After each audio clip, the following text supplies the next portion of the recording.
Assalamualaikum warahmatullahi wabarakatuh. Allahumma sholli ala Sayyidina Muhammad wa ala ali Sayyidina Muhammad. Pemirsa yang dirahmati Allah, marilah kita simak ceramah dari Buya Ar-Razi Hashim dengan tema Al-Quran hanya sampai di kerongkongan saja. Sebelumnya marilah kita perbanyak sholawat minimal 1000 kali sehari, agar hidup kita penuh barokah dan mendapatkan syafaat kelak. Selamat menyaksikan. Assalamualaikum warahmatullahi wabarakatuh. Alhamdulillahirabbil alamin. Alhamdulillahilladzi anzala al-furqan. Amma ba'du. Allahumma shalli wa sallim ala nabiyina Muhammad.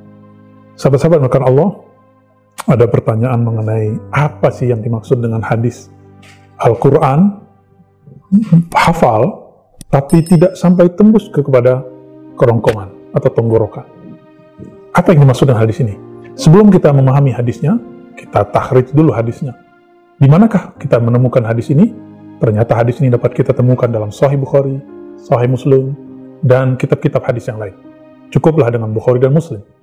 Dalam Sahih Bukhari diriwayatkan bahwa ketika Sayyidina Ali mengirim Zuhaibah, potongan-potongan emas dari Yaman, beliau bertugas ke Yaman.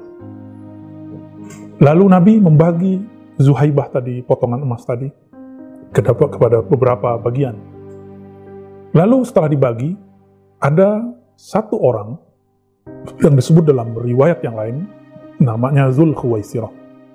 Orang ini tidak puas dengan pembagian Nabi SAW, lalu datang kepada Nabi Muhammad dan mengatakan, perhatikan lafaznya, Ya Rasulullah, ittaqillah. Wahai Rasulullah, takutlah kepada Allah. Kira-kira ini kalimat siapa ya? Mungkin teman-teman pernah dikata-katai dengan lafaz ini. Kalau saya hampir tiap hari. Maka ketika mendapatkan lafaz ini, langsung memori kita terbang sampai kepada kisah Dzulkhuwaisirah. Mendengar itu, Sayyidina Khalid bin Al-Walid langsung kemudian mau menghunuskan pedangnya dan mengatakan, Ya Rasulullah, izinkan aku menyembelih dia, menebas lehernya. Apa kata Nabi? Jangan. Barangkali dia masih sholat. Apa kata Khalid bin Al-Walid? Wahai Rasulullah, hatinya tidak benar, hatinya munafik. Apa kata Nabi? Inni la umar an unaqqiba ma fi sudurin nas. Lebih kurang begitu jika dilafazkan. Aku tidak diperintahkan untuk ngecek, membuka isi hati orang, untuk menghukumi isi hati orang. Itu sebabnya Nabi masih menyolati Abdullah bin Ubay yang dari dulu berkonspirasi ingin membunuh Nabi. Tapi Nabi kemudian masih menyolatkannya. Sampai kemudian turun ayat La tusalli ala ahadin minhum, jangan sholatkan siapapun dari munafik. Tentu munafik di zaman Nabi sudah disebutkan namanya. Kalau sekarang jangan tuduh siapapun munafik. Jangan-jangan kemunafikan itu ada di dalam diri kita. Nauzubillah min dzalik. Sahabat-sahabat dimakan Allah, akhirnya Khalid bin Walid pun tidak jadi menebas leher Dzulkhuwaisirah. Tapi Nabi mengatakan, sayakhruj min di'di hadza, ya, akan keluar dari kelompok ini, dari orang ini, qaumun yatluna ayatillahi ratba, sekelompok orang yang sangat fasih membaca ayat Quran, ratba, bahkan banyak, tapi tidak tembus kepada kerongkongan tenggorok mereka, nggak tembus sampai ke dalam dada mereka. La yujawis taraqihim. Lalu di ujung hadis inilah yang menyeramkan. Fa idza laqitumuhum faqtuluhum. Kalau nanti, bukan yang sekarang, kalau nanti kalian bertemu mereka, faqtuluhum. Faqtuluhum bisa diartikan bunuh mereka jika itu di zaman fitnah, atau lawanlah mereka, imbangilah mereka jika itu di zaman yang masih beropini. Sahabat-sahabat makan Allah, apa maksudnya? Mereka hafiz Quran, tapi hafalannya tidak tembus menyentuh dadanya.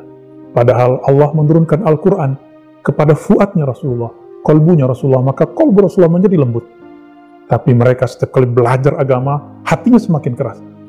Maka saya sampaikan kepada sahabat-sahabat makan Allah, perhatikan, mereka lah yang disebut dalam hadis Khawarij, kelompok yang membelot dari ajaran Nabi, membelot dari pemimpin-pemimpin yang sah, yaitu Sayyidina Ali. Mereka lah yang membunuh Sayyidina Ali. Itulah Ibnu Muljam. Dia hafiz Quran, dia tahajud setiap malam, tapi ketika mau menikah dengan seorang perempuan Khawarij, maharnya adalah membunuh Sayyidina Ali. Dan dia pun membunuhnya, karena dia bertambah hafalan, bertambah keras kepala, bertambah ilmu, tapi tidak bertambah kelembutan. Ini ciri-ciri Khawarij, dimanapun ada, pada masa apapun dia ada. Sahabat-sahabat makan Allah, jadi yang akan jadi musuh kita di akhir zaman ini adalah yang pertama kali adalah kelompok Khawarij. Kami berdoa semoga siapapun yang bergerak di rumah-rumah tahfiz, di pondok-pondok tahfiz, di program tahfiz, terlindungi dari ajaran-ajaran khawarij. Mari para penghafiz Quran, lembutkan hati, berhusnuzon kepada orang, lakukan seperti yang Nabi lakukan, tidak menghukumi seseorang dengan isi kolbunya. Tambah hafalan, tambah kelembutan, tambah ilmu, bertambah ketawaduan. Sallallahu alaihi Muhammad. Assalamualaikum.